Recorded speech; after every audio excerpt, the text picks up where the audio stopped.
Welcome to social post. నా పేరు doctor Nagendra Kumar. నేను మైండ్ ట్రీట్ కేకేడి అనే సంస్థ సిఇఓగా ఉన్నాను.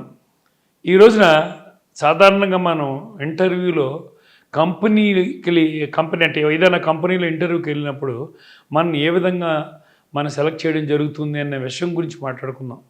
అయితే అది అనుభవం ఉన్న ఉద్యోగులు కూడా వెళ్తూ ఉంటారు ఇంటర్వ్యూస్కి, అలాగే ఫ్రెషర్స్ ఇంటర్వ్యూకి వెళ్తూ ఉంటారు, ఎవరైనా ఇంటర్వ్యూకి వెళ్తూ ఉంటారు, సహజం కదా. కాబట్టి మనల్ని కంపెనీ ఇంటర్వ్యూకి వెళ్ళినప్పుడు మనం ఏ విధంగా అంచనా వేస్తారో చూద్దాం. మొదటగా మనం ఆలోచించాల్సింది మీ గురించి మీరు ప్రజెంట్ చేసుకోవడం. మీ గురించి మీరు ప్రజెంట్ చేసుకోవడం బాగా చేస్తున్నట్లయితే ఖచ్చితంగా వాళ్ళు మీ గురించి మంచి ఇంప్రెషన్ కలిగి ఉంటారు. అంటే మీ గురించి మీరు చెప్పేటప్పుడు, మీ గురించి చెప్పమన్నప్పుడు మీరు ఏ విధంగా క్లుప్తంగా 1-2 నిమిషాల్లో మీ గురించి ప్రజెంట్ చేశారనేది ముఖ్యం అన్నమాట. ఇది కంపెనీ ఇంటర్వ్యూ చేసినప్పుడు ఖచ్చితంగా చూస్తాం. అలాగే రెండో ముఖ్యమైన విషయం ఏంటి అంటే మీరు ఏ పొజిషన్కి అప్లై చేశారు, ఏ పొజిషన్కి అప్లై చేశారు. ఉదాహరణకి మీరు హెచ్ఆర్లో అప్లై చేశారా, పర్చేజ్లో అప్లై చేశారా, ప్రొడక్షన్లో అప్లై చేశారా, ఏ విభాగానికి మీరు అప్లై చేశారనేది చూస్తారు. ఆ చేసినప్పుడు అక్కడ దానికి సంబంధించినటువంటి నిష్ణాతులు అంటే ఎక్స్పీరియన్స్డ్ పీపుల్ అక్కడ ఇంటర్వ్యూ చేయడం జరుగుతుంది. ఆ ఇంటర్వ్యూ చేసినప్పుడు మీరు హెచ్ఆర్లో ఉదాహరణకి ఇంటర్వ్యూలు వెళ్తున్నారు, లేదా పర్చేజ్లో వెళ్తున్నారు. వాళ్ళు మనం పర్చేజ్ ఎగ్జాంపుల్గా చెప్తాను. నేను పర్చేజ్లో ఇంటర్వ్యూకి వెళ్తున్నారు. ఆ పర్చేజ్లో వెళ్ళినప్పుడు కొన్ని ముఖ్యమైన విషయాలు ఉంటాయి మనం ఆన్సర్ చేయాల్సినవి. ఆ పర్చేజ్లో నీ రెస్పాన్సిబిలిటీస్ ఏంటి అని అడిగినప్పుడు అక్కడ మనం ఆ పర్చేజ్లో ముఖ్యమైన రెస్పాన్సిబిలిటీస్ ఏంటి అని చెప్పగలం. ఉదాహరణకి పర్చేజ్లో ముఖ్యమైన రెస్పాన్సిబిలిటీ ఏంటి, సంస్థకి కావాల్సినటువంటి ఏ వస్తువులైనా కొని మనం కంపెనీకి వితిన్ టైం అందించడం అనేది చాలా ముఖ్యమైన విషయం. అలాంటప్పుడు ఎలా కొనాలి, వాటిని ఎలా కొంటారు, లేకపోతే మీరు ఏమేమి జాగ్రత్తలు తీసుకుంటారు, అలాంటి ప్రశ్నలన్నీ దానికి సంబంధించినవే. కాబట్టి ఇవన్నీ వేయటం జరుగుతుంది. సో మీరు పర్చేజ్కి సంబంధించి ఆ విషయాలన్నీ నేర్చుకోగలగాలి, అవన్నీ మీరు చెప్పగలగాలి.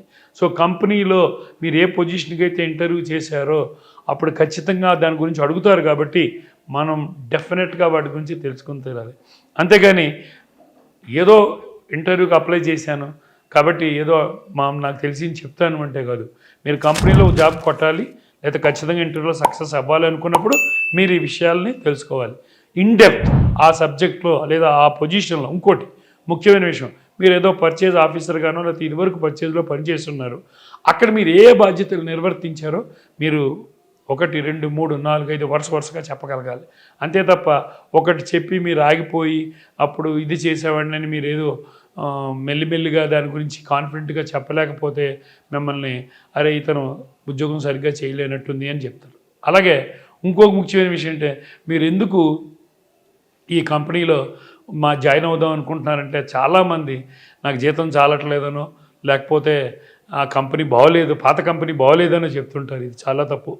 ఎందుకంటే నేను అభివృద్ధి చెందడానికి నేను ముందుకెళ్ళాలని అనుకుంటున్నాను కాబట్టి నేను ఈ కంపెనీ ఉద్యోగానికి వచ్చాను, ఇంటర్వ్యూకి వచ్చాను. అలాగే ఈ కంపెనీ చాలా ఎదుగుదలలో బ్రహ్మాండంగా ఉంది, ఈ కంపెనీ ఫైనాన్షియల్ రిజల్ట్స్ బాగున్నాయి, అందరు ఎంప్లాయీస్ హ్యాపీగా ఉన్నారు అన్న ఉద్దేశం నాకు తెలిసి నేను ఈ కంపెనీకి ఇంటర్వ్యూ చేయని విషయం చెప్పాలి తప్ప నా పాత కంపెనీ బాగోలేదు, నాకు జీతం సరిపోవడం లేదు, లేదా అక్కడ నా బాసు ఇబ్బంది పెడుతున్నాడు, లేదా నా కింద పనిచేసేవాళ్ళు సరిగ్గా పనిచేయట్లేదు, ఇలాంటి విషయాలు చెప్పినట్టయితే మీరు కంపెనీలో ఇంటర్వ్యూ చేసేవాళ్ళని మీరు ఇంప్రెస్ చేయలేరు.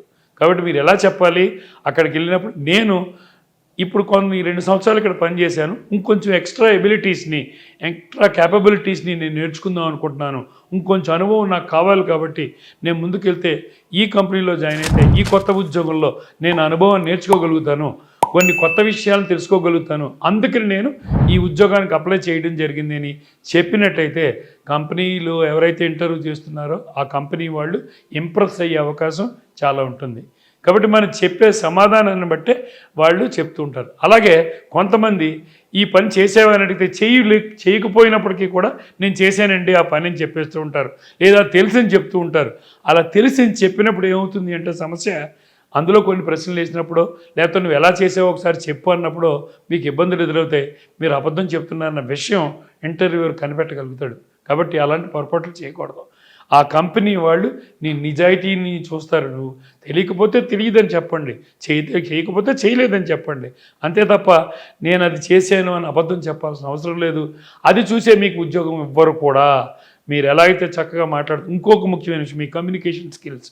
ఎలాగ మీరు ఇంటర్వ్యూయర్ అడిగిన ప్రశ్నలకి సమాధానం చెప్పారు, ఎలా ఎక్స్ప్లెయిన్ చేశారు, ఎలా విశదీకరించారు, ఎలా వివరించారు, ఇవన్నీ కూడా వాళ్ళు చూస్తారు.